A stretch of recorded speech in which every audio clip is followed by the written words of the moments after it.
PR বাস্তবায়ন হবে, এটাই হইল স্বাভাবিক, এটাই জনগণের দাবি এবং এর ভিত্তিতে আগামী নির্বাচন হতে হবে ইনশাআল্লাহ। জামাতের সমর্থন ক্রমবর্ধমান আর অন্যদের সমর্থন ক্রমহ্রাসমান। কনভেনশনাল সিস্টেম যেটা তারা বাস্তবায়ন করতে চাচ্ছেন, ওটা যদি থাকে তাহলে এবারের নির্বাচনে জামাত ইসলামী সবচেয়ে বেশি সিট পেয়ে পার্লামেন্টে আসবে ইনশাআল্লাহ। 166টি প্রস্তাব সিদ্ধান্ত নিয়ে ঐক্যমত্য কমিশন 31টি রাজনৈতিক দলের সামনে উপস্থাপন করেছেন। এখানে পিআর পদ্ধতিটি ছিল না। আমরা পিআর পদ্ধতি সম্পর্কে বিস্তারিত আলোচনা করার পর ওনারা সবাই কনভিন্সড।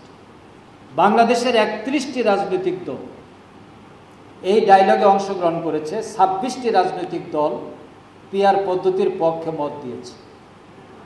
নির্বাচন কমিশনের দায়িত্ব হবে নির্বাচন পরিচালনা করা। কিভাবে সেই নির্বাচনটি হবে সেই পদ্ধতির কথা সংবিধানে বলা নাই। এটা বিদ্যমান পরিস্থিতি, প্রেক্ষাপট এবং এর আলোকেই নির্বাচন কমিশন নির্ধারণ করবেন।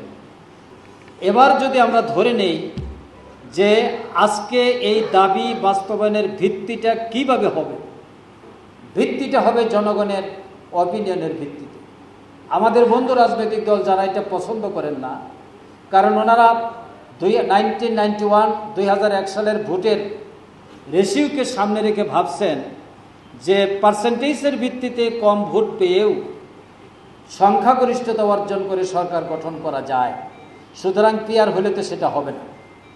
এই স্বপ্ন নিয়ে তারা পিআর সিস্টেমকে অ্যাভয়েড করতে চাচ্ছে। তবে আমি বিশ্বাস করি, আল্লাহর উপর ভরসা করি, কনভেনশনাল সিস্টেম যেটা তারা বাস্তবায়ন করতে চাচ্ছেন, ওটা যদি থাকে তাহলে এবারের নির্বাচনে জামাত ইসলামী সবচেয়ে বেশি সিট পেয়ে পার্লামেন্টে আসবে ইনশাআল্লাহ। এরপরেও কারণ সব এখন ওপেন, গোপন কিছু নাই। কারণ বাংলাদেশের একটি জাতীয় দৈনিক, আমি তার নাম বলছি না কারণ সারা জীবন তারা আমাদের দুশ্মনী করেছে, 8ই মার্চ নারী দিবস তারা একটা রিপোর্ট পেশ করেছেন 8ই মার্চ 2025 সাল। সেখানে একটা জরিপ তারা তুলে ধরেছেন। এই জরিপে তারা বলেছেন জামাত ইসলামীর বর্তমান যে সাপোর্ট তার পরিমাণ হলো 36%। এরপরে ইনোভেশন সহ বিভিন্ন সংস্থা, প্রতিষ্ঠান, গবেষণা তাদের জরিপ এবং সার্ভে করে যা রিপোর্ট দিয়েছে, সেই রিপোর্টে দেখা যাচ্ছে যে প্রত্যেকটি রিপোর্টে জামাতের সমর্থন ক্রমবর্ধমান আর অন্যদের সমর্থন ক্রমহ্রাসমান। সুতরাং জামাত ইতিমধ্যেই ক্রমবর্ধমান গতিতে অগ্রসর হতে হতে বাংলাদেশের অধিকাংশ মানুষের সমর্থন লাভ করার পর্যায়ে চলে গেছে আলহামদুলিল্লাহ। এই পর্যায়ে জামাত ব্যাক করে আসতে পারত, কিন্তু আমাদের রাজনীতি কোনো দলের জন্য নয়।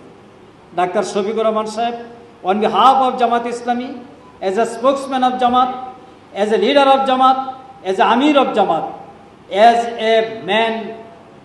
a man, তিনি এক্সপ্লেইন বিফোর দ্য নেশন যে আমার এই উদ্যোগ এবং উদ্দেশ্য জামাত ইসলামের জন্য নয়, জাতির জন্য, যার জন্য আমরা পিআরের উপর এত গুরুত্ব দিয়েছি।